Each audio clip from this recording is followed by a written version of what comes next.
for their leadership and dedication to their disciplines. Would all the members of the faculty who are here today, including those on the platform, please rise so that we may recognize you. Faculty.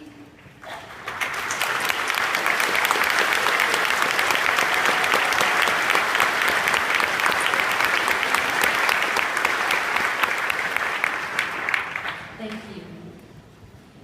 Before we continue with the program, please allow me to introduce the remaining members of our platform party. Will you please stand as your name is called? Mr. Mac McConnell, Senior Vice President, Business and Finance. Dr. Andrew Levitt, Vice President, University Advancement. Dr. Billy Wells, Vice President, Executive Affairs. Dr. Michael Beaudry, Dean, College of Science and Mathematics. Dr. Donna Mayo, Dean, the Mike Cottrell College of Business. Dr. Teresa Connor Kerr, Dean, College of Health Sciences and Professions. Dr. Harriet Allison, Interim Dean of University College. Dr. Susan Ayers, Acting Dean, College of Education. Dr. Chris Jesperson, Dean, College of Arts and Letters.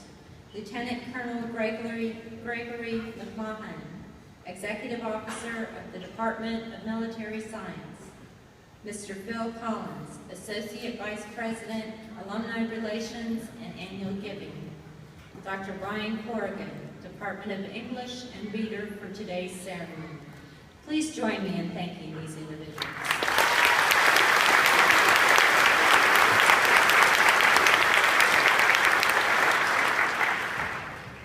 It is now my honor to introduce our guest speaker for today's commencement ceremony.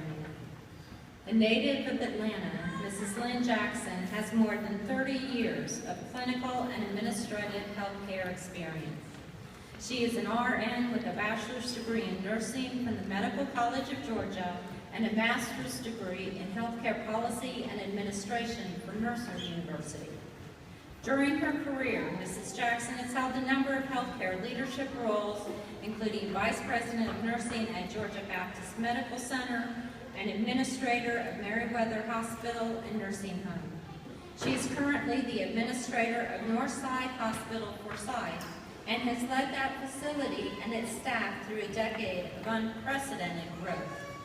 Mrs. Jackson is a wonderful example of service and leadership and is actively involved in numerous civic organizations that support businesses, healthcare, the arts, education, youth services, and workforce development.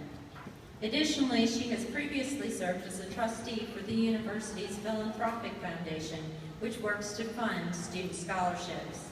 As someone dedicated to stewardship in the region, Mrs. Jackson has actively partnered to ensure the future integrity of health services in our communities. May I present Mrs. Jackson.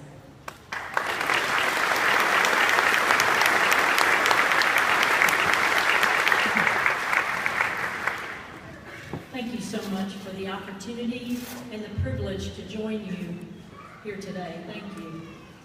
You know, this day actually might not have occurred for me had things turned out differently. You see, I once fell 40 feet from a cliff in Nantahala, North Carolina. It was quite an experience, and in the aftermath, I came across a very interesting phenomenon that I'd like to share with you today. So, having survived that fall, I was outfitted post-surgically with a cast that ran from my toes up to my thigh, and I had a great set of wooden crutches. Upon seeing my obvious infirmity, everyone, including total strangers, would approach me and inquire as to the nature of my injury. Their usual inquiry went something like, "What in the world happened to you?" After informing them that I fell from a cliff, people would stare incredulously and say something like, "Well, why did you fall?"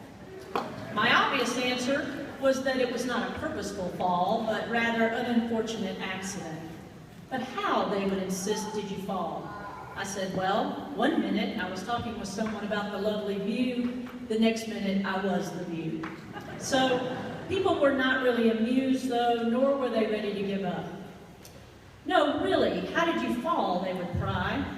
"Well, I just fell." but relentlessly they persisted. Well, were you drunk? It was 11 o'clock in the morning, I would reply, and again they repeated, well, were you drunk?